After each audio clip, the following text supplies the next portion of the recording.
Hello students. So welcome to today's class.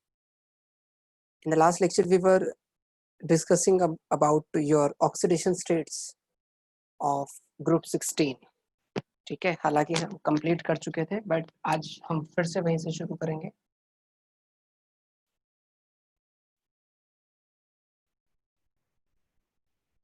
Oxidation states. Oxidation states क्या होती हैं? देखें कि आपके पास जो ग्रुप नंबर 16 है उसका कॉन्फ़िगरेशन है 1s2. जनरल कॉन्फ़िगरेशन लिखूं मैं NS2 NP4 NS2 NP4. This is the general configuration NS2 NP4. अब उसके वैलेंस शेल में कितने इलेक्ट्रॉन्स हैं? 6 है. कैसे? 2 तो S में हो गए और 4 किस में हो गए? P में. टोटल कितने हो गए? 6. क्लास 11th में आप पढ़ चुके हैं octet rule that every element tries to have either 8 electrons और 2 electrons in the valence shell. तो अगर इसको वैलेंस शेल में 8 इलेक्ट्रॉन करने हैं तो ये जब नेगेटिव ऑक्सीडेशन स्टेट की बात करेगा, नेगेटिव ऑक्सीडेशन स्टेट, तो कौन सी होगी? -2 की होगी. कि जनरल माइनस स्टेट क्या है? -2.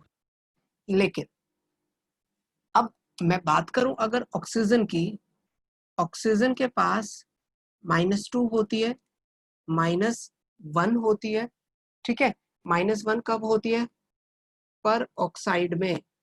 और ऐसे ही होती है -12 इसमें, सुपर ऑक्साइड में. ये जनरल ऑक्सीडेशन स्टेट्स हैं इसकी, ऑक्सीजन की.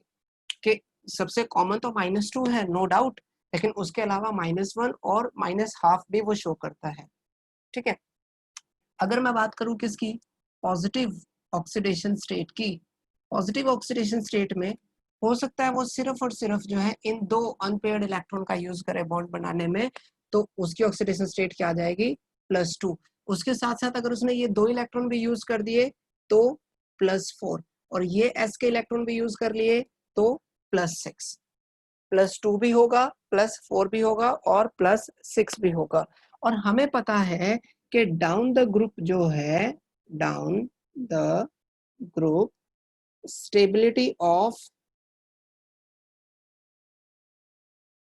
+4 एंड +6 डिक्रीजेस. और डिक्रीज करने का रीजन क्या है? Due to inert pair effect. वो क्या इफेक्ट है? Inert pair effect. जैसे आप नाइट्रोजन फैमिली में करते थे, बिल्कुल सेम यहाँ पर है. ठीक है. अगर मैं ऑक्सीजन की बात करूं फिर से, कि ऑक्सीजन के केस में ऑक्सीडेशन स्टेट +1 भी होती है और +2 भी होती है. जैसे +1 किस में आएगी? OF2 के अंदर क्या आ जाएगी? +2. ठीक है, ये किस में है? +2 में. और अगर +1 की बात करूं तो O2F2. तो oxygen show a variety of oxidation states. वो +1 भी शो करता है, +2 भी शो करता है, वो 0 भी शो करेगा. 0 किस में शो करेगा? जब वो O2 की फॉर्म में होगा, जब एलिमेंट्री स्टेट में होगा. तो +1 +2 0 -1 -2, ये सब ऑक्सीडेशन स्टेट ऑक्सीजन जो है शो करता है. इवन साथ साथ ऑक्सीजन जो है एनोमलस बिहेवियर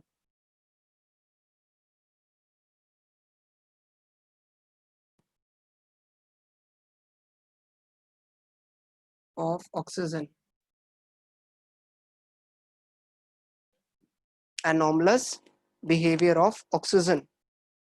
अब एनोमलस बिहेवियर ऑफ नाइट्रोजन आप पढ़ चुके हो. इसी तरीके से एनोमलस बिहेवियर ऑफ ऑक्सीजन भी होता है. और एनोमलस बिहेवियर के पीछे रीजन क्या है? पहला रीजन उसका स्मॉल साइज. क्या होगा उसका?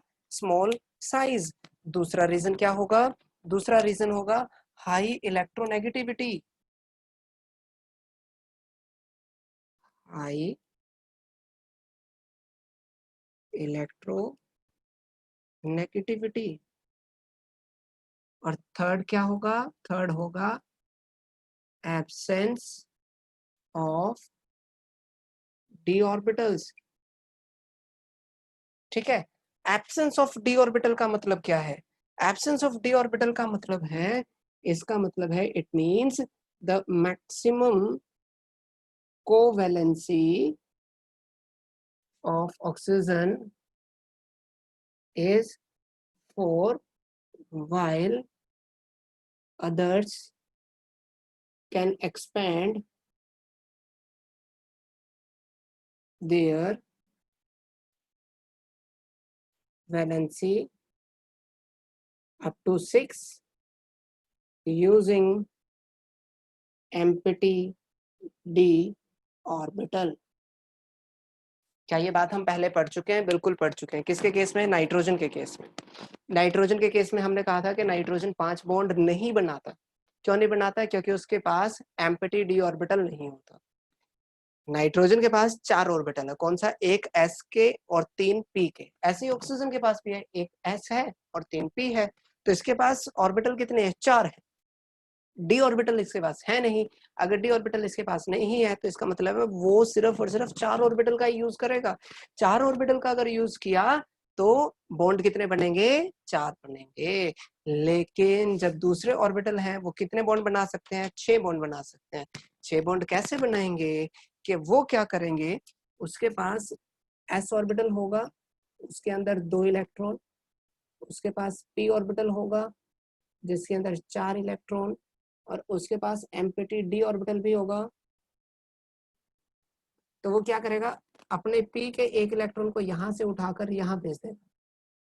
अगर उसने यहां भेज दिए तो 4 अनपेयर्ड इलेक्ट्रॉन हो गए, तो बॉन्ड कितने बना लेगा? 4। अब उसने अगर एस के इलेक्ट्रॉन को भी प्रमोट कर दिया तो अब उसके पास टोटल अनपेयर्ड इलेक्ट्रॉन कितने हो गए? 6 हो गए। तो यहाँ पर बॉन्ड कितने, कोवेलेंट बॉन्ड कितने बनेंगे? 6 बनेंगे। ठीक है। तो ऑक्सीजन ऐसा नहीं कर पा रहा। क्यों? क्योंकि oxygen do not have D orbital, इसलिए वो क्या करेगा? एनॉमलस बिहेवियर थोड़ा सा शो करेगा। ठीक है। अगर आपको नाइट्रोजन याद है तो बिल्कुल सेम रीजन आपको यहाँ चिपका देंगे। चलिए, कमिंग टू रिएक्टिविटी फॉर या reactivity with hydrogen. Reactivity with hydrogen, hydrogen के साथ रिएक्टिविटी क्या है? ठीक है। तो हाइड्रोजन जो होगा वो कम इलेक्ट्रोनेगेटिव है, तो उसकी ऑक्सीडेशन स्टेट क्या आएगी? प्लस में आएगी। और जब ऑक्सीजन की मैं बात या कि कोई एलिमेंट फ्रॉम ग्रुप 16 है तो उसकी ऑक्सीडेशन स्टेट क्या होगी? माइनस में होगी। तो माइनस में कौन सी स्टेट होती है? -2। यानी कि जब ये दोनों आपस में कंबाइन करेंगे तो क्या फॉर्मूला बनेगा? EH2। जैसे कि H2O, हालांकि I should write it as OH2, but आप लोअर क्लास से H2O पढ़ते हैं, that's why this way.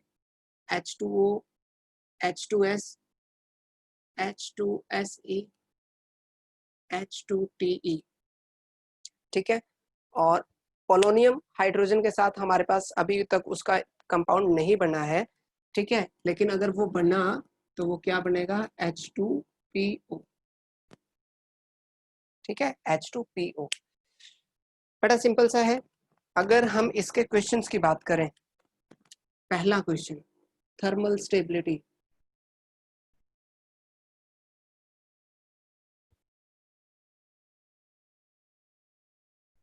Nitrogen family आप याद करें, take your time. Remember, nitrogen family में जब हाइड्रोजन के साथ रिएक्शन हुई थी तो thermal stability down the group क्या करती है? डिक्रीज करती है। डिक्रीज क्यों करती है? Because bond length increases. अगर बॉन्ड लेंथ इंक्रीज कर गई तो बॉन्ड की स्ट्रेंथ क्या हो जाएगी? कम हो जाएगी। बॉन्ड की स्ट्रेंथ कम होने का मतलब है बॉन्ड को तोड़ने के लिए जो एनर्जी चाहिए, बॉन्ड डिसोसिएशन एंथैल्पी जो होती है वो क्या होती जाएगी? कम होती जाएगी। ठीक है। मूविंग ऑन, हमारे पास नेक्स्ट जो क्वेश्चन आता है, अच्छा इसी में एक और क्वेश्चन भी आता है कि H2O is liquid while H2S is gas। Why? कि H2O लिक्विड है और H2S क्या है? गैस है। तो इसका सीधा सीधा आंसर ये है कि ऑक्सीजन है, हाइड्रोजन है। Reason is H bonding. Reason क्या आ जाएगा? H बॉन्डिंग के हाइड्रोजन बॉन्डिंग की वजह से फोर्सेस ऑफ अट्रैक्शन इतने स्ट्रॉन्ग हो गए हैं कि वो वाटर को लिक्विड स्टेट में ले आया, जबकि H2S इसके अंदर हाइड्रोजन नहीं होती, यहाँ पर फोर्सेस ऑफ अट्रैक्शन इतने स्ट्रॉन्ग नहीं है, इसलिए वो कौन सी स्टेट में रह गया? गैसियस स्टेट में रह गया। Moving on to the next, thermal stability के बाद हमारे पास आ जाता है क्या? Melting point and boiling point. Melting point and boiling point. Melting point और बॉइलिंग पॉइंट क्या करता है? डाउन द ग्रुप क्या करेगा? डिक्रीज करेगा। Down the group melting point boiling point क्या करेगा? सॉरी, नॉट डिक्रीज करेगा, it will increase. Down the group it increases due to increase in forces of attraction. आप याद करो पिछले ग्रुप से हम कहते थे कि जब डाउन द ग्रुप जाएंगे मॉलिक्यूलर मास बढ़ेगा, मॉलिक्यूलर मास बढ़ने से फोर्सेस ऑफ अट्रैक्शन बढ़ेंगे, अगर फोर्सेस ऑफ अट्रैक्शन बढ़े तो मेल्टिंग पॉइंट बॉइलिंग पॉइंट क्या हो जाएगा? बढ़ जाएगा। ठीक है, लेकिन पिछले ग्रुप ने मुझे ये बात भी सिखाई कि नाइट्रोजन जो हाइड्रोजन बॉन्डिंग शो कर रहा था, हाइड्रोजन बॉन्डिंग की वजह से उसका मेल्टिंग पॉइंट और उसका बॉइलिंग पॉइंट जो था वो काफी हद तक क्या हो गया था? बढ़ गया था। काफी हद तक क्या हो गया था? बढ़ गया था। इसीलिए जो राइट ऑर्डर है, H2S का मेल्टिंग पॉइंट बॉइलिंग पॉइंट सबसे कम होता है, उसके बाद आता है आपके पास H2SE, और उसके बाद आता है H2TE, और उसके बाद आता है H2O। ठीक है, अगर क्वेश्चन पूछते हैं कि H2O का मेल्टिंग पॉइंट बॉइलिंग पॉइंट सबसे ज्यादा क्यों है, तो इसका रीजन क्या है? H बॉन्डिंग, हाइड्रोजन बॉन्डिंग है इसका रीजन। ठीक है, तो हाइड्रोजन बॉन्डिंग ये एक रीजन आता है। उसके बाद एक और क्वेश्चन बनता है क्या? Bond angle. बॉन्ड एंगल भी क्या करता है? डिक्रीज करता है डाउन द ग्रुप। क्यों डिक्रीज करेगा? Due to decrease in electronegativity of central atom. के सेंट्रल एटम की क्या होगी? इलेक्ट्रोनेगेटिविटी कम होती जाएगी, जिसकी वजह से उसके अराउंड क्या होगा? इलेक्ट्रॉन डेंसिटी कम होगी, और इलेक्ट्रॉन डेंसिटी कम होने से बॉन्ड एंगल कम होता जाएगा। जैसे आपने अमोनिया के केस में पढ़ा था ना, बॉन्ड एंगल बढ़ा था क्योंकि नाइट्रोजन क्या कर रहा था? हाइड्रोजन के बॉन्ड को खींच रहा था, जिससे कि वो थोड़ा सा डिस्टेंस पकड़ जाता है। ऐसे ही यहाँ पर होता है, इलेक्ट्रॉन जो है कम होने की वजह से वो लगातार क्या करता रहेगा? बॉन्ड एंगल कम होता रहेगा। This is your third question. Let's come to the fourth question. जो फोर्थ क्वेश्चन है वो आता है acidic character.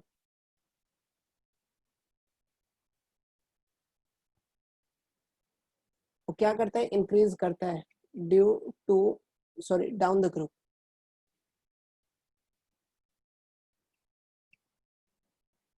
Down the group acidic character क्या होगा? बढ़ेगा। क्यों बढ़ेगा? क्योंकि देखो थर्मल स्टेबिलिटी कम हो रही है। थर्मल स्टेबिलिटी कम होने का मतलब है बॉन्ड लेंथ बड़ा हो रहा है, जिससे बॉन्ड वीक होगा, हाइड्रोजन आसानी से टूटेगा। हाइड्रोजन अगर सप्लाई कर दिया उसने तो वो क्या हो जाएगा? Acidic in nature. वो क्या हो जाएगा? एसिडिक इन नेचर हो जाएगा। ठीक है, इवन यहीं पर मैं क्या कह सकता हूँ? फिफ्थ क्वेश्चन मेरा आ सकता है रिड्यूसिंग कैरेक्टर। रिड्यूसिंग कैरेक्टर क्या होता है? इंक्रीज करता है। कहाँ? Down the group. क्यों? Because H is easily gets broken, कि वो आसानी से टूट रहा है। ठीक है, आसानी से टूट रहा है तो इसका मतलब है वो बाहर जाएगा, किसी और के साथ जुड़ेगा, या उस कंपाउंड में से H टूट गया तो उसकी क्या हो गई? ऑक्सीडेशन हो गई। Coming to the reactivity with oxygen.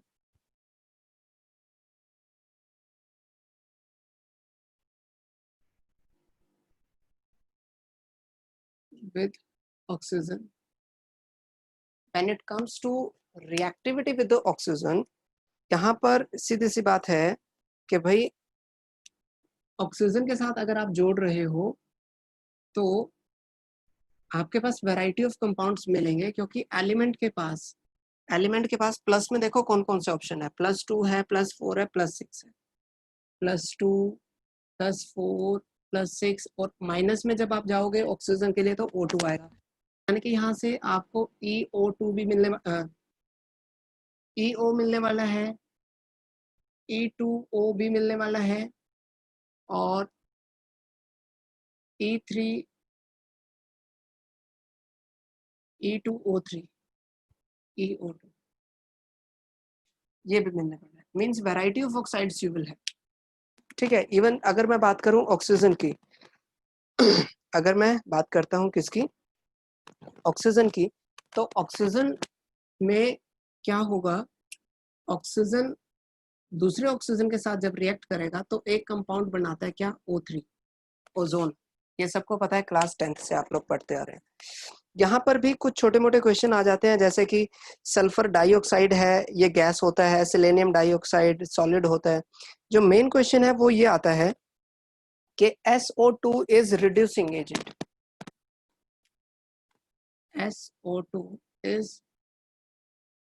reducing while PeO2 is oxidizing agent. Why? ठीक है, बड़ा सिंपल सा क्वेश्चन है कि SO2 रिड्यूसिंग एजेंट है जबकि TeO2 कैसा है, ऑक्सीडाइजिंग एजेंट है। Why? इसका आंसर सुनो, इसका आंसर क्या है, इसका आंसर है SO2 में ऑक्सीडेशन स्टेट क्या है, +4, TeO2 में भी ऑक्सीडेशन स्टेट क्या है, +4 है। और अभी आपने कहा था जब ये लिखा था कि यहाँ पर +2 +4 +6 जो है इनर्ट पेयर इफेक्ट की वजह से डाउन द ग्रुप +4 की स्टेबिलिटी कम होती है।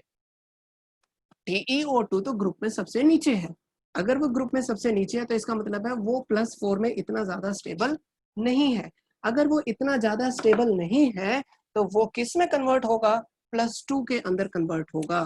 यानी कि इसका सीधा सीधा रीजन क्या है, इनर्ट पेयर इफेक्ट। इसका रीजन क्या आ गया, इनर्ट पेयर इफेक्ट। जबकि SO2 क्योंकि ऊपर की तरफ है तो उसके लिए +6 क्या होगा, स्टेबल होगा। अगर +6 ज्यादा स्टेबल है तो वो क्या करेगा, वो 2 इलेक्ट्रॉन लूज करेगा, लूज करते ही वो एजेंट कौन सा हो जाएगा, रिड्यूसिंग एजेंट हो जाएगा। Agent will be your reducing agent. Moving on to the next, reactivity towards halogens.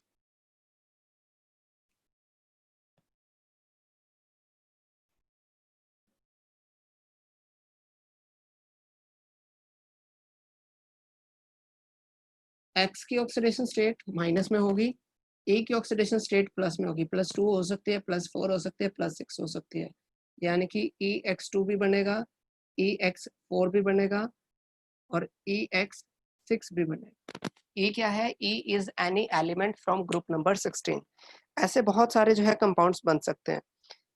अगर मैं बात करूं किसकी, हम बात करें अगर EX2 की, तो यहाँ पर EX2 आपको इतने ज्यादा नंबर में नहीं मिलते, लेकिन अगर हम बात करें किसकी, X4 की, ठीक है, जैसे कि SF4 ये क्या है, गैस है, SEF4 क्या है, ये आपके पास लिक्विड है, TEF4 क्या है, सॉलिड है। अगर मान लो आपको SF4 है, SF4, तो इसकी हाइब्रिडाइजेशन क्या आएगी, sp3d। ठीक है, क्यों, क्योंकि सल्फर के वैलेंस शेल में कितने इलेक्ट्रॉन्स हैं, 6 में से 4 यूज हो गए फ्लोरीन के साथ बॉन्ड बनाने में, यानी कि 4 तो हो गए बॉन्ड पेयर, जबकि 6 में से अगर 4 यूज हो गए, 2 तो बच गए ना, एक पेयर तो बच गया। यानी कि फॉर्मूला क्या है, AB4L। AB4L पे हाइब्रिडेशन क्या होती है, sp3d।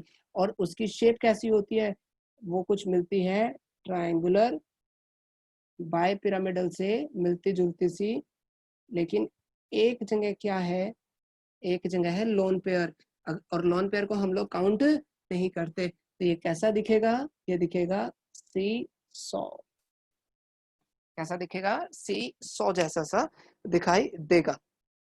ठीक है, अगर मैं बात करूं SF6 की, SF6 में जो है हेक्साफ्लोराइड्स में, हेक्साफ्लोराइड मतलब जब 6 हैलोजेंस जुड़े हुए हो तो SF6 बनता है, हेक्साफ्लोराइड्स बनते हैं, हेक्साक्लोराइड्स नहीं बनते।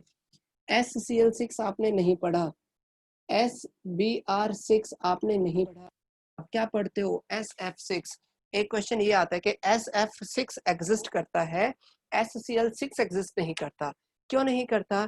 क्योंकि सल्फर 6 स्मॉल साइज फ्लोरीन को अटैच करा सकते हैं, क्योंकि जब भी वो F6 जोड़ेगा शेप क्या होगी? ऑक्टाहेड्रल।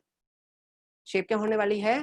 ऑक्टाहेड्रल होगी। अगर शेप ऑक्टाहेड्रल है तो सेंट्रल पे आप कोई भी एलिमेंट रखो, ग्रुप नंबर 16 का कोई भी एलिमेंट, सल्फर है, सेलेनियम है, टैल्ट्रियम है, कुछ भी, वो उसके अराउंड जो है ना फ्लोरीन, फ्लोरीन आसानी से एडजस्ट होकर ऑक्टाहेड्रल बना लेता है। लेकिन क्लोरीन का साइज इतना बड़ा हो जाता है कि वो क्लोरीन आपस में एक दूसरे के क्लोज आ जाएंगे, जिससे वो रिपेल करना शुरू कर देंगे। यानी कि अगर क्वेश्चन ये आ जाए कि SF6 ही क्यों बनता है, तो इसका बड़ा सिंपल सा आंसर है कि फ्लोरीन का साइज छोटा है, जिसको सल्फर बड़ी आसानी से संभाल कर रख सकता है। जैसे आपने क्लास 11 में पढ़ा था ना कि पोटेशियम पर ऑक्साइड सुपर ऑक्साइड बनता है, सोडियम सुपर ऑक्साइड नहीं बनता। क्यों? वहां पर हम बार बार कहते थे कि लार्ज साइज्ड एनायन को स्टेबलाइज कराने के लिए लार्ज साइज्ड कैटायन की जरूरत पड़ती है। ऐसे ही कि फ्लोरीन, 6 फ्लोरीन इतने ज्यादा हो जाते हैं कि सल्फर उनको आसानी से एडजस्ट कर लेते हैं, लेकिन क्लोरीन, क्लोरीन बड़ा साइज होने की वजह से वो आपस में ही रिपेल करना शुरू कर देते हैं। मान लो एक छोटी सी बॉल है और इसके अराउंड आप 6 बड़ी बड़ी बॉल लेके आओ, तो ऐसा हो सकता है बॉल आपस में टकरा जाए और इससे जुड़े ही ना। ठीक है ना, बॉल आपस में टकरा जाए और इससे जुड़े ही ना।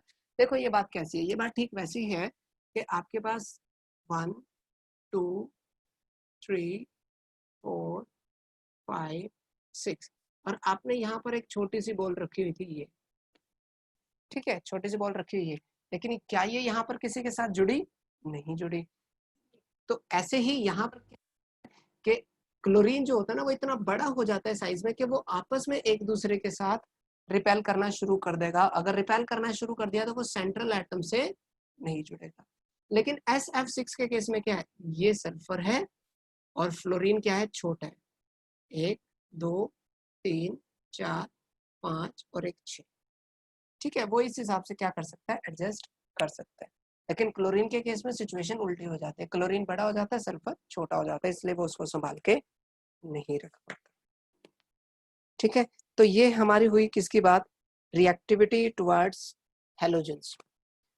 अगर हम इससे आगे चलें तो हमारे पास कुछ कंपाउंड आ जाते हैं, जैसे कि डाइऑक्साइड है, ओजोन है और सल्फर के एलोट्रोपिक फॉर्म है। ठीक है, तो ये यहाँ से हम पढ़ेंगे कल। I think I will take 2 more days, and in 2 days I will be able to finish this group number 16.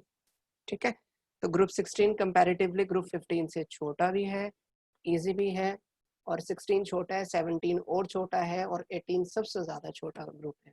तो इसलिए आप सबसे ज़्यादा मेहनत करें ग्रुप नंबर 15 पर। ग्रुप 16 जब आप आएंगे, कंपैरेटिव स्टडी करते जाओ, बहुत सारी चीज़ें मैच करती रहेंगी and it will be easy for me to remember. तो आज हम सिर्फ इतना ही पढ़ने वाले हैं, मिलते हैं next time, and tomorrow will be your doubt class. Till then, good bye.